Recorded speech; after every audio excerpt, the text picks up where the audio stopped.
In our headlines on this Wednesday afternoon, August 9th, here in South Korea. Authorities remain on alert as Typhoon Khanun looks to make broader landfall starting early Thursday, packing strong winds and heavy rainfall, fanning rampant concerns about public and property safety. Meanwhile, members of the 25th World Scout Jamboree are settling into their new accommodations across the nation and partaking in new activities effectively arranged to better weather the approaching typhoon. And the government reaffirms its commitment to bolstering Korea's exports on this Wednesday. And two areas of fresh interest are the pet industry and that of smart home solutions. We start with the latest on the weather front as authorities seek to ensure greater public safety amid the potential onslaught of Typhoon Khanun. Our Kim Jung-sil starts us off. South Korea is bracing for Typhoon Khanun. The typhoon is moving slowly from waters southwest Japan's Kagoshima prefecture and is expected to make landfall on South Korea's southern coast on Thursday morning. Khanun will pass waters to the east of Jeju Island early on Thursday and will reach the southern coast of Gyeongsangnam-do province on Thursday morning before moving further up the peninsula. Its maximum wind speed is estimated at up to 126 kilometers per hour, with its central pressure at 970 hectopascals. South Korean weather experts say the wind is something to watch out for. Just imagine being in a car that's going 126 kilometers per hour without any windshield. You can imagine the level of the wind. The South Korean government has raised its typhoon alert level on Tuesday to the highest serious and initiated a level 3 emergency operation of the disaster response headquarters, which is also the highest. With Khanun first affecting Jeju Island, a typhoon advisory has been issued as of Wednesday 11 a.m. for the island as well as other southern regions.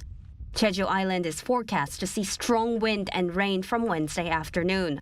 Up to 400 millimeters of rainfall is expected in Jeju Island until Thursday. Korean Air has suspended all flights to and from the island from 6 p.m. Wednesday. But weather experts say it's possible the typhoon will lose its strength as it moves up the peninsula.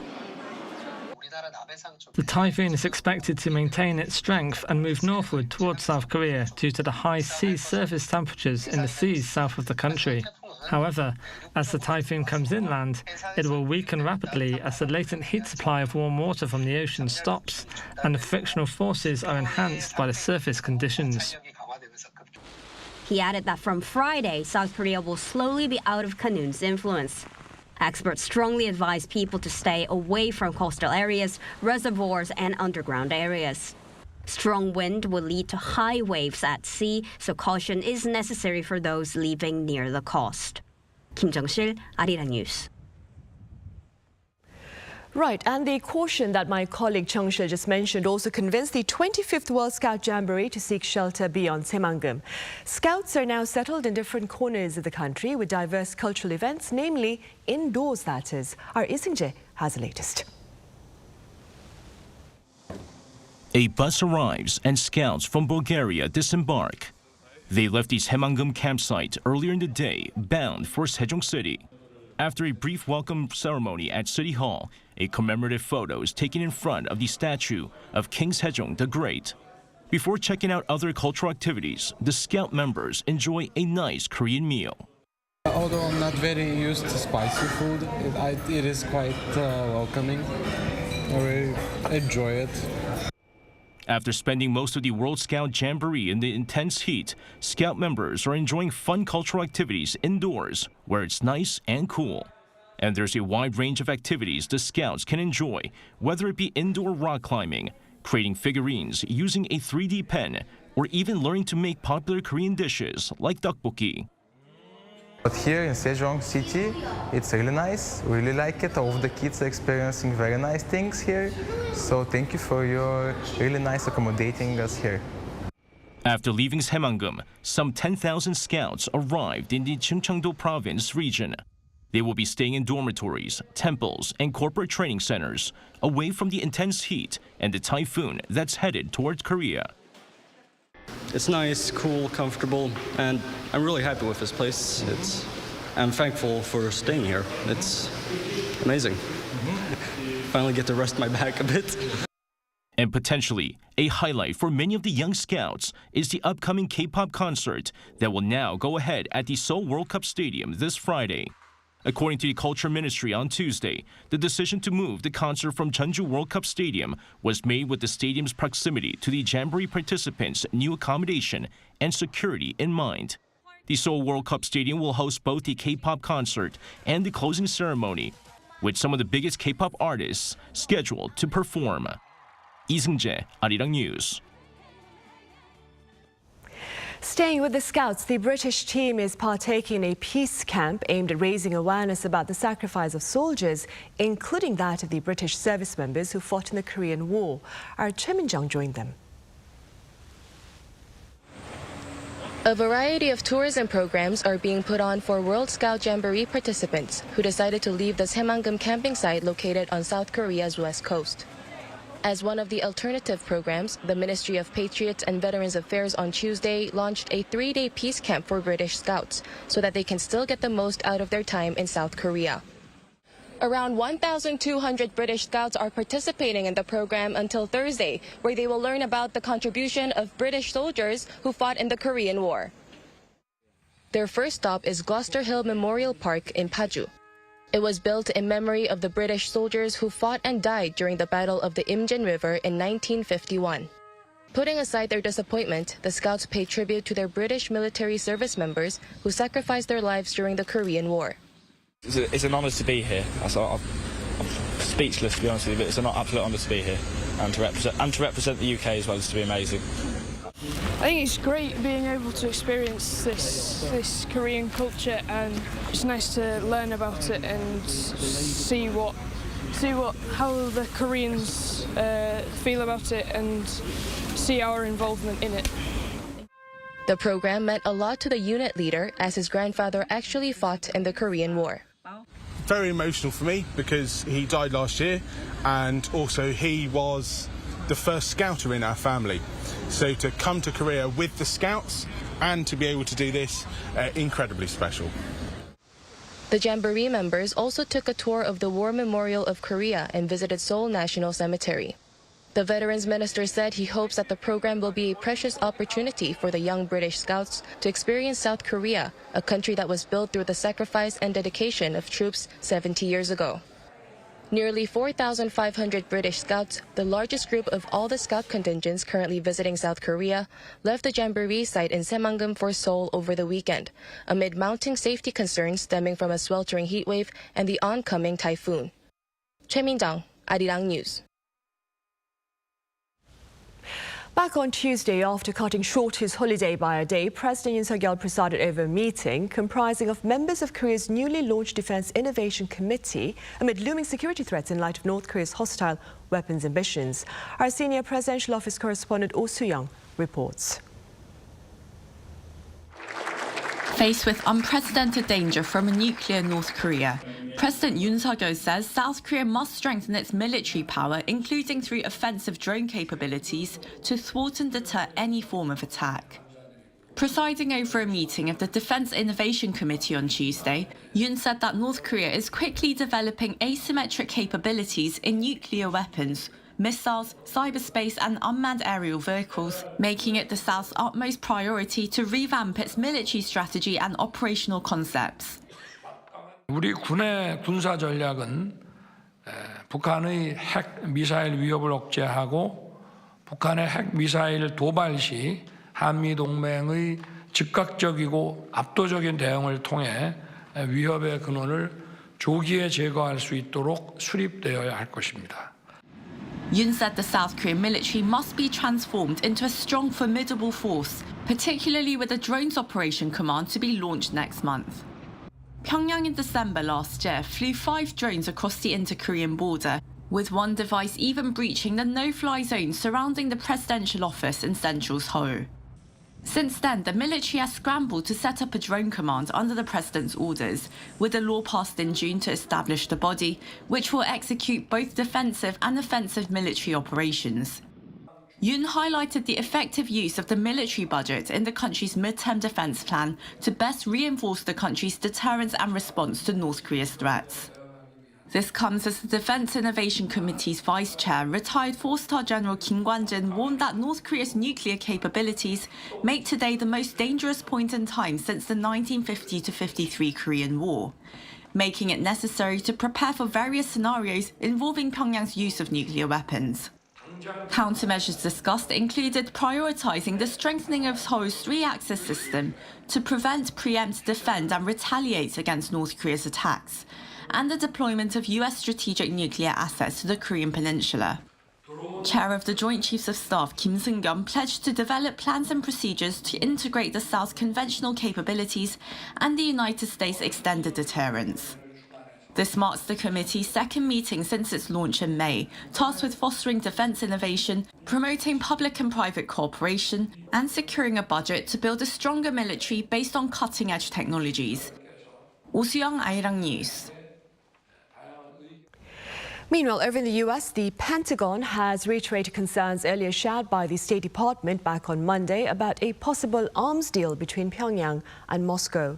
During Tuesday's press briefing, Pentagon Deputy Spokesperson Sabrina Singh said Washington is concerned that Pyongyang may be considering the sale of arms to Moscow. She went on to add that such a deal would stand in flagrant violation of United Nations Security Council resolutions and warned of consequences for any country that chooses to trade in weapons with North Korea.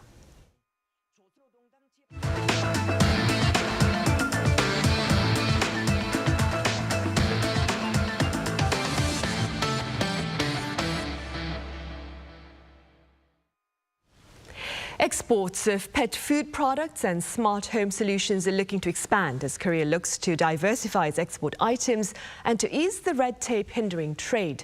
Our correspondent Lee Soo-jin has details.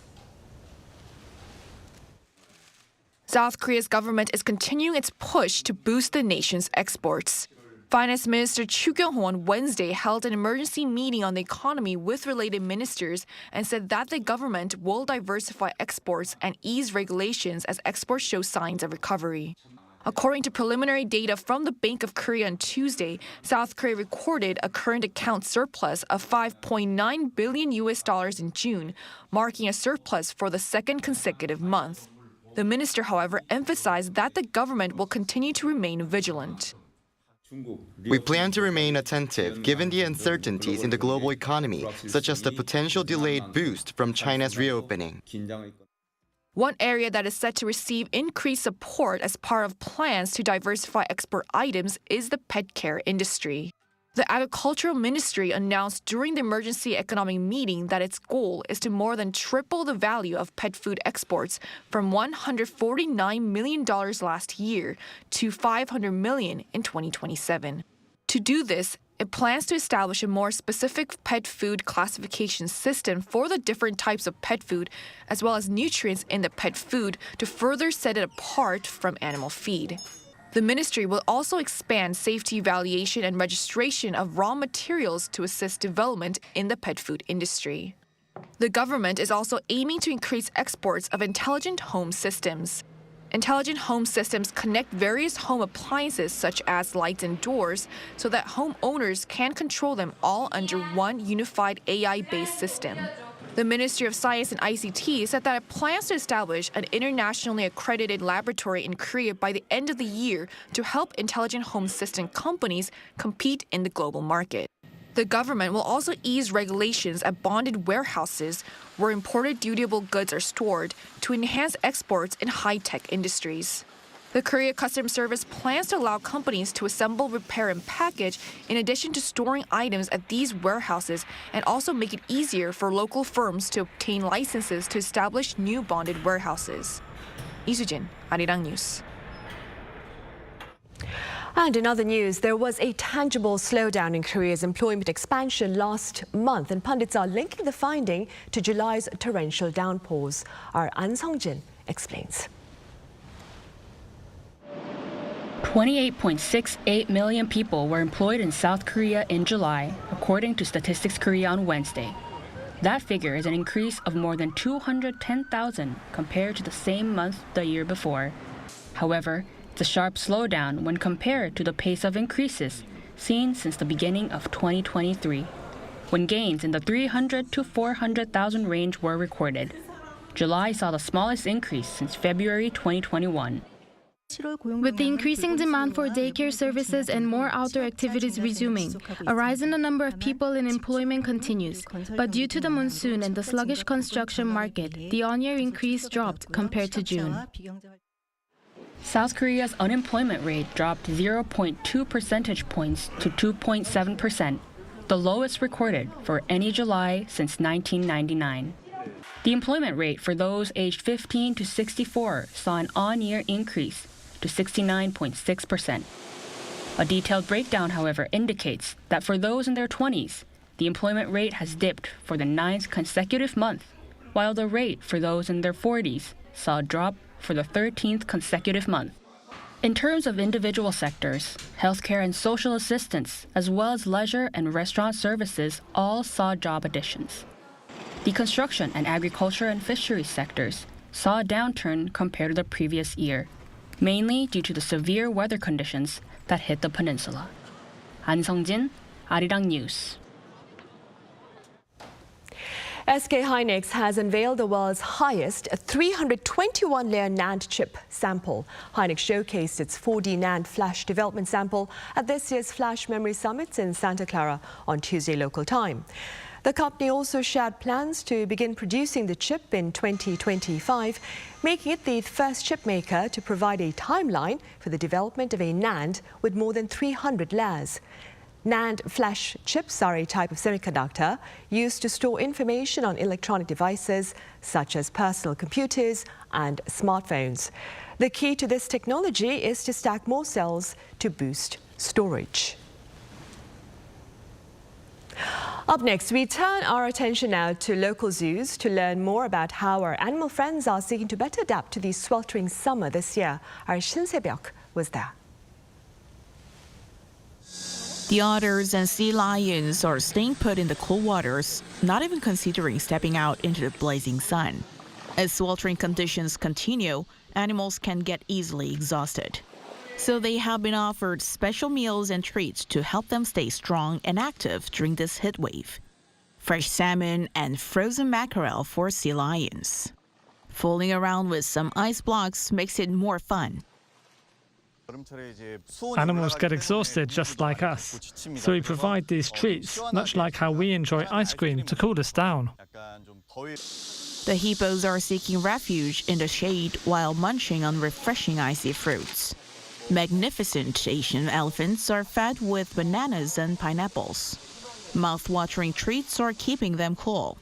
Asian black bears are relaxing in the cool water while savoring a meal in the ice bucket. I was a bit concerned about the animals, but seeing the zoo offer these treats is reassuring. The animals look refreshed when munching on watermelons. The summertime heat is wearing out zoo animals, but they can find comfort in juicy fruits and frozen treats, providing a brief escape from this exhausting weather. 신세벽, Arirang News.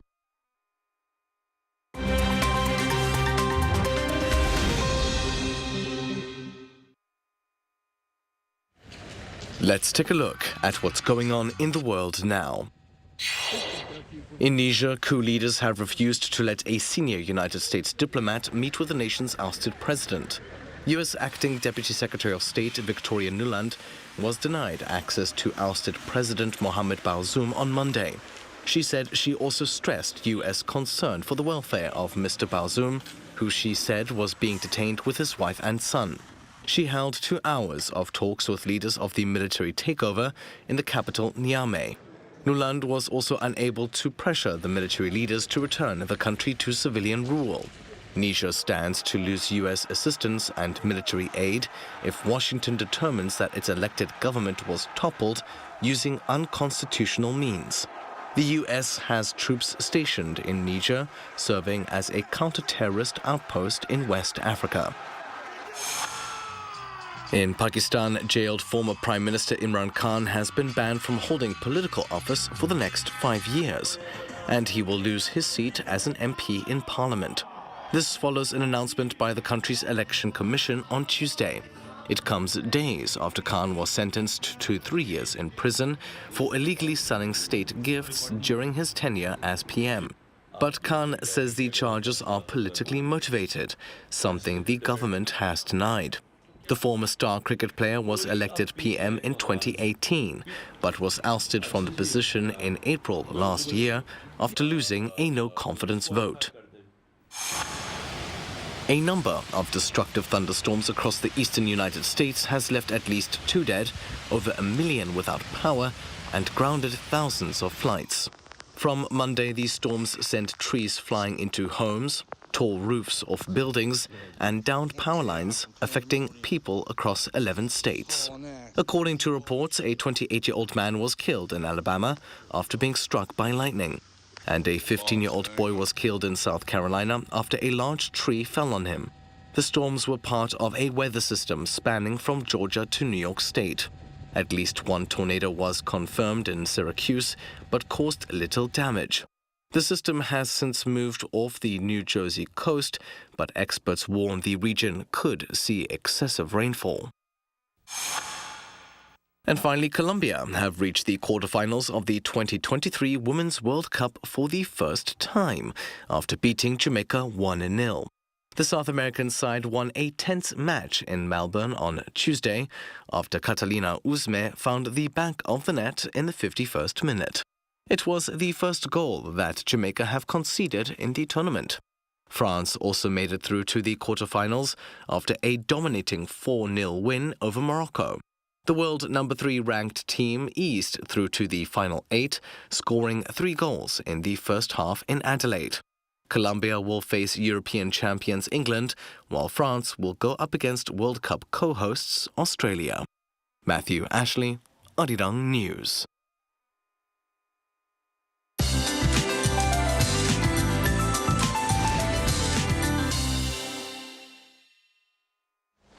Good afternoon. After days of intense heat, now the country is bracing for the severe tropical storm Khanun that's forecast to make a direct landfall. The typhoon is moving northwards over waters of the southwest of Kagoshima in Japan. Then it will arrive on Korea's south coast by early tomorrow, continuing to move northwards without changing its course. As it sweeps overland, the entire country will be under the typhoon's influence, with more typhoon-related weather alerts to be expanded from certain parts of the country as the day goes on. East of Gangwon province will get torrential rain of more than 600 millimeters. In Jeju and Jeollado provinces to see more than 300 millimeters into tomorrow. The capital will see rain from tonight into early Friday. The storm will produce wind gusts of 15 to 35 meters per second across the Korean peninsula into Thursday, which is strong enough to down trees and cause power outages. Please stay on high alert for the next couple of days. That's Korea for you, and here's a look at the international weather conditions.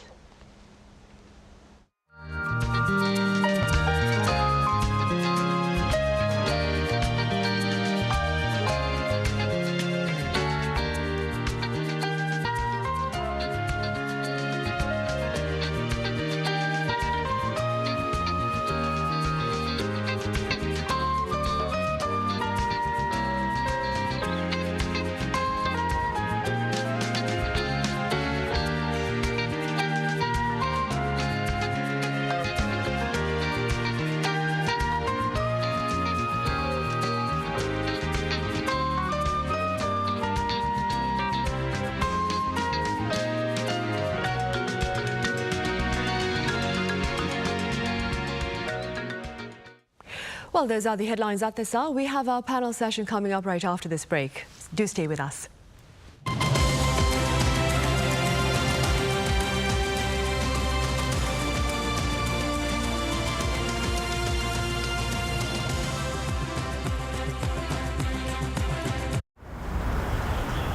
Welcome.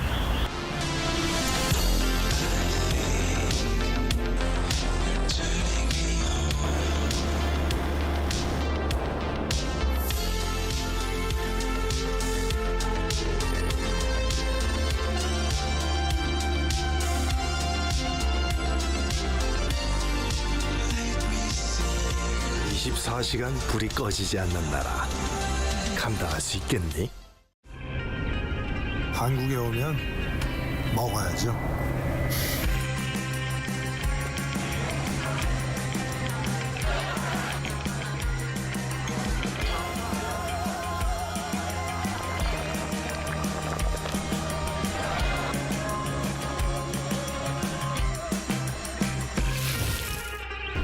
먹어도 끝이 없는 나라. 감당할 수 있겠니?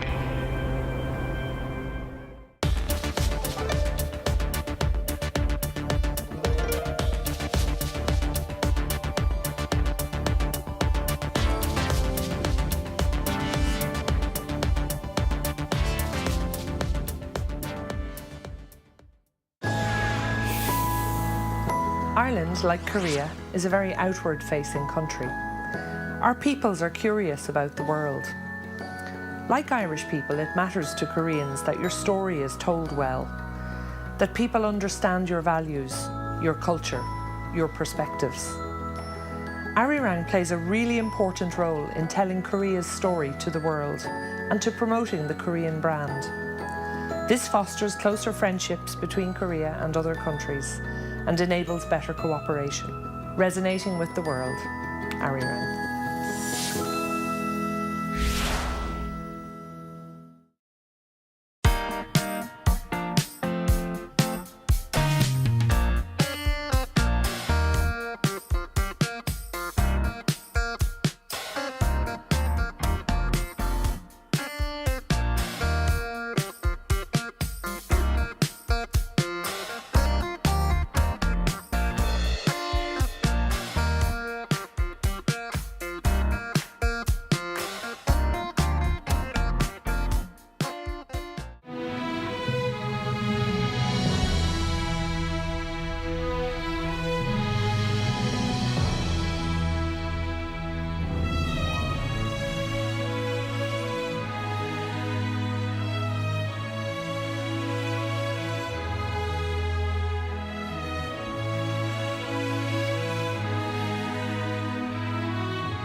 Contour the world, simply contour. India, the United Kingdom, New Zealand. Woo!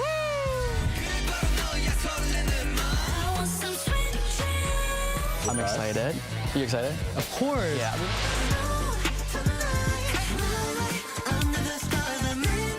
Music, start.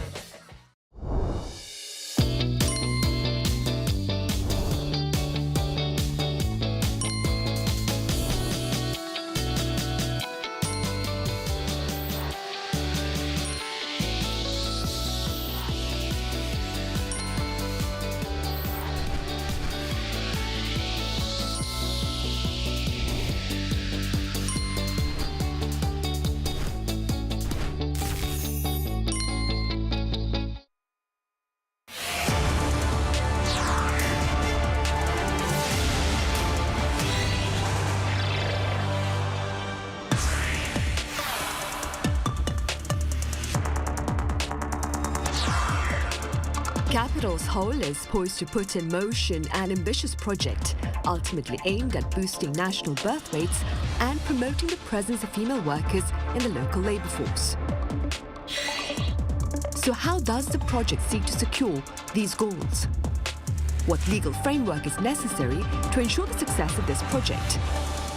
And what is the broader response to this pilot project by the capital city?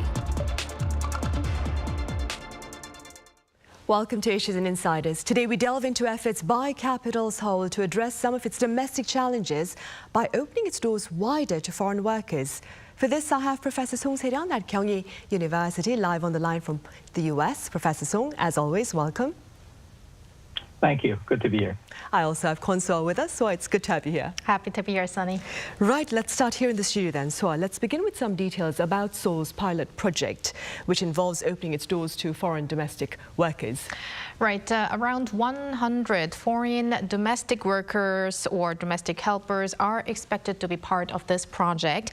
They will be introduced from Southeast Asia, most of them from the Philippines. And the reason for why the Philippines is being mentioned the most is because the Philippines has an existing training program for such domestic workers. So probably out of the 100, the majority will be from the Philippines. So South Korea's Ministry of Employment and Labor announced last week that they will be working in households that need an extra hand in the capital, Seoul. But this will only be confined to couples or singles in their 20s to 40s who have children or are expecting children. So that could be working parents, single moms or dads, and households with pregnant women. And this is expected to happen in the second half of the year. We are already in the second half, but there is no specific date set yet. And they will be paid at least the country's legal minimum wage of $9,621 an hour. That's roughly $7.3 US. State-authorized dormitories will serve as residences for the workers. The foreign housekeepers will be given an E9 visa, which is a non-professional employment visa, and they will be able to work for a minimum of 6 months in Seoul under the pilot program, either full-time or part-time. The workers will also be screened based on a number of factors and trained for the program before departure as well as upon arrival. Right, I see. And all that being said then, Professor Song, what legal additions or adjustments need to be made to support Seoul's pilot project? I think that this represents a legitimate state interest in promoting a certain benefits for people concerned. The live-in or part-time nannies are, of course, a legitimate job and have a shortage of those workforces in the domestic market, and granting employment-related visas for foreign applicants is also a normal policy in most countries. So in terms of getting a minimum wage, it also boosts the legality and dispels the concern that this is abusive policies. But I think that with the legality of it, of course, there are some concerns. Foreign workers, for example, Korea has had some unfortunate histories of abusing the foreign workers in certain cases. And also, there are human rights issues potentially with all the migrant workers. So I think that how we proceed with this and what kind of trainings, what kind of programs, and also what kind of remedies if the problem arises would be big issues. Right, of course, which is why it is currently a pilot project at the moment undertaken by capital Seoul then. So now I understand a number of factors are behind this latest project. Tell us about them. Well, obviously there seems to be demand for foreign domestic workers, and why? It's for the same reason for why foreign laborers are employed for other occupations in Korea as well, which is the costs are lower. As I mentioned before, these workers will earn at least the minimum wage of $9,621 per hour. That's going to rise next year as well. That would be roughly 2 million won a month for a full-time housekeeper if they work 8 hours for 5 days, which would amount to 40 hours a week. So while Korean nannies on average receive more than 15,000 won an hour, which is $11.4. Full-time domestic workers living with their employers usually make 3.5 to 4.5 million won a month. That would be up to some $3,410.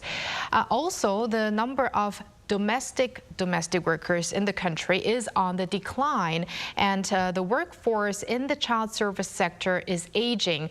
In fact, according to the Labor Ministry, in 2019, there were some 156,000 people working in the sector, and last year, the number dropped to 114,000. And also, 92.3% are in their 50s and above. Even a more important factor behind this is the low birth rate in the country. The government, and as we're focusing on this pilot program in Seoul, more specifically the Seoul Metropolitan Government's ultimate goal is to tackle the low birth rate in the city and then ultimately in the country by hiring foreign nannies to make childcare a lesser burden for young couples as more and more choose to not have children. And speaking of the low birth rate, Korea's fertility rate last year was at 0.78, which means one woman in her entire life gives birth to less than one child on average. But the figure in the capital Seoul was even lower at 0.59. Right, which has triggered quite a bit of alarm here in the capital city, of course. Professor Song, despite expectations for these foreign domestic workers to receive the minimum wage, I understand there has been some debate over the potential wage range for these foreign domestic workers, that is. Do you care to explain this for us? Well, the controversy was greater when this was actually introduced as a form of a legislative proposal by one of the congressmen. Apparently, there is an international market, especially in Hong Kong and Singapore, using foreign domestic workers, and their minimum wages are different from their local norms. International market price, if we can call it that, it's about $300 to $700 range a month. And the bill introduced initially was to carve out exceptions for Korea's minimum wage so that we'll pay the international market price. I think that would have been much more controversial. But in terms of paying out the minimum wage wages in Korea, probably that is not much of an issue. However, I think that it's not just the monthly wage. There are other expenses and other circumstances that surrounds the foreign workers in terms of economic situations. So we have to look at the totality of what kind of economic sense it makes and whether we are forcing the foreign workers to work under unfavorable or the conditions that are not pursuant to the international standard in terms of working environment. So those would be the issues. Right, I see. And talking about issue, Professor Song, before we advance any further, I understand there was an act. It's called the Act on Employment Improvement of Domestic Workers, and it went into effect, if I'm not mistaken, last year. But there seems to be a bit of controversy over this particular act as well. Could you tell us a bit more about that? I understand critics are claiming that the act is inadequate to protect the rights of domestic workers. Right. Most of the issues have to do with the work itself could involve many instances of human rights violations. It's a workplace where domestic workers, especially the foreign ones, are subjected to culturally different practices and also different systems of addressing any kind of remedies. So in terms of having the sufficient details, a lot of critics are saying, well, do we have enough system and enough clauses to mount this kind of work and practices in a very smooth manner? So forecasting or anticipating all those shortcomings, there were criticism coming from, especially from the civil rights organizations. Right, I see. So, In the meantime, then, what has been the response from the public here with regard to Seoul's ambitious project? Starting with those who welcome this project, it's for the same reasons as the government. Korea's workforce is aging, meaning the workforce is declining, while the need for housekeeping and childcare services is on the rise, especially because both parents want to work in many cases or actually need to work. And this was a point made by an application service that found there was interest from users for foreign domestic workers. They have conducted a survey and announced the results during the public hearing last week regarding this pilot program. And also now on the other side, regarding the criticism or opposition, I want to mention two major points. The first one is money, although it's going to be more affordable to have foreign domestic workers. If you compare around 3 million won that you would pay Korean workers versus around 2 million won for foreign workers a month, in the latter case, there can be some communication issues as well as cultural issues. So parents would kind of weigh between those two options they have. And the second issue that is being raised is regarding trust in foreigners looking after one's children. So some opinions by mothers that were made was that they would be okay with household work, household chores, but not sure about childcare due to cultural differences that cannot be taught within a short span. Now, the Labor Ministry stressed, though, that the pilot program is, in fact, a pilot program. It's not the final version of the introduction of a new system. So it plans to collect more public opinion to make this a workable program. So for now, it looks like there is some amount of skepticism. Right, I see. Professor Song, keeping in mind the concerns of potential discrimination that you highlighted earlier against these foreign domestic workers here in the country, what legal framework do you propose to perhaps better protect their rights?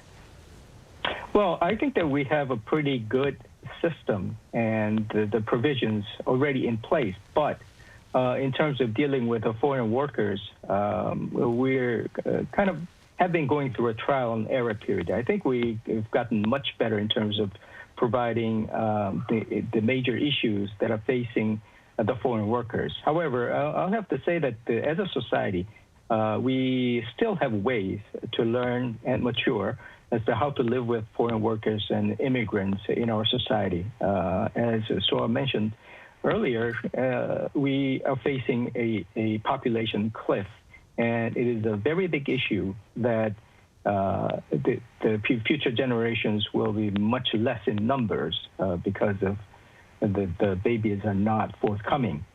And in terms of addressing those issues, I think that this foreign domestic worker or the nannies would address a very narrow but very important aspect, which is the economics of it. We became a society somehow that we cannot afford to have babies in many cases, which is deplorable.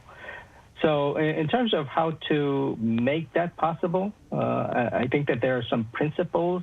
For example, in the workplace, corporate social responsibility, business and human rights principles, and ESG all stress a fair and human rights sensitive working environment and the conditions. So I think that as employers and as a society, we have to be very sensitive to those trends and principles so that they will be applied to even the foreign nanny situation. So that I think it's going to be a learning process. I welcome the prospect of having those kind of at least pilot projects to begin to address very serious issues of our birth rate. Professor Song, this is an impromptu question, but keeping in mind you're mentioning, of course, of the shrinking demographic portrait here in South Korea, some scholars have suggested opening our doors wider to immigration in general. Where do you stand on that particular suggestion? Well, I think we have to just follow the trend, which is that we are a globalized society. and we have been kind of kept aloof somewhat in terms of immigration. But look at other countries. Most of other countries, especially the wealthy ones, are facing these immigration issues. And I think that it is a right for us and for those people, foreigners, to have a liberty and a freedom to move wherever they want to live and settle and work, given the guided rules, if you follow the rules. So I think that we have to open it up, but we have to do it in a way that the society can agree that harmonious inclusion and the integration of foreign cultures, the foreigners, would be more comfortable for the society. I think that not only the trend, but going back to the low birth rate issues and the aging society issues, I think we almost don't have any choice but to open up, and when we do that, make it more palatable and make it more smooth by anticipating many problems, cultural and legal, and getting a solutions ready-made to face those. Right. It sounds like a very overwhelming task for the country itself as well. There are many things to be considered. And that being said, and moving forward, of course, and back to our topic, so how are foreign domestic workers responding to Seoul's pilot project? Well, Sunny, for many, this could be a new Korean dream. The news that Korea is planning to introduce foreign domestic workers to Korea is raising hopes for many foreigners who wish to work in Korea. So it not only opens the door to a new group of people who are specialized in the childcare service sector and want to work abroad to make more money for their family, but it also opens the door for foreigners who already work as housekeepers in a foreign country, for instance in Singapore and Hong Kong, which have an existing system for hiring foreign nannies. Following the South Korean government's announcement of its pilot plan, foreigners have expressed their hope to move to South Korea. The biggest merit is the salary, but it's not only that. Korea's K-wave has many people in Southeast Asia wanting to come and live in Korea. In the Philippines, for instance, as of 2023, the country has almost 30 Korean language schools due to the growing interest in Korean dramas and K-pop music. And for many of them, it does not end with learning Korean as a hobby, but their goal is to eventually make a living in Korea. Right, I see. Professor Song, speaking as a scholar then, do you suppose the presence of greater domestic helpers here in a capital Seoul will serve to perhaps boost birth rates as well as female presence in the local workforce then? I think so. I definitely think so. But just in case I'm wrong, that's why the pilot project is so appropriate. I think that there's not much difference in opinions as to a lot has to do with the economic issues when it comes to the birth rate and the female worker participation situation. So helping them out with a foreign nannies with reduced prices, I think they will have a big impact. And there are some evidences in Singapore and Hong Kong that it is the case. But Korea could be different, but we'll find out with the pilot project. And I think because of that, I think a lot of studies and a lot of monitoring has to go in place so that we'll learn as much as possible during the pilot project stage. Right, of course. So you mentioned Hong Kong and Singapore earlier. What lessons are there to be learned from these two places that have long opened their doors to foreign domestic workers? Well, for one, Singapore and Hong Kong have a foreign domestic worker hiring system since the 1970s. For similar reasons, as Korea when it started, tackling low birth rates and for encouraging women to pursue their careers. So now in Singapore, almost 1 in 5 households employ a domestic worker. So the system definitely seems to have been welcomed there over the decades. Korean residents in Singapore also commonly have foreign nannies work in their households and live with them. They are getting paid depending on which country they are from or how much expertise they have, meaning minimum wage does not apply to foreign nannies. So this could be one factor Korea may have to look at.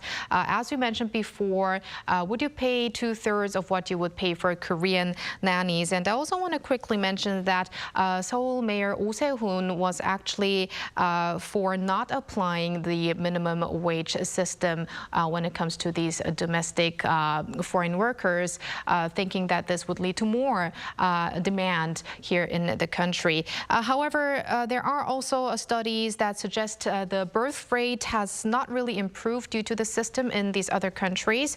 And there is also remaining criticism regarding the modern day slavery, which we also talked about before. So to make Korea's project succeed in the long term, it may be wise to take a slow approach and also make deep considerations when benchmarking from other countries' existing systems. And also, I believe in neighboring Japan, they have also introduced a similar system, but just like Korea, they are applying the minimum wage system. And in Japan too, they had many years before they actually started this program. So maybe we should look at our neighboring country as well, and also countries in Southeast Asia, and then try to find what's best for the capital Seoul and South Korea in its whole. Right, so we'll take this program in steps then. All right, so thank you so much for your time and your thoughts today. And Pleasure. Professor Song over in the US, thank you very much for your insights. My pleasure. Thank you. Right, well, on that note, we end this edition of Issues and Insiders. Thank you for watching, and do take care, that is, against the typhoon here in the nation.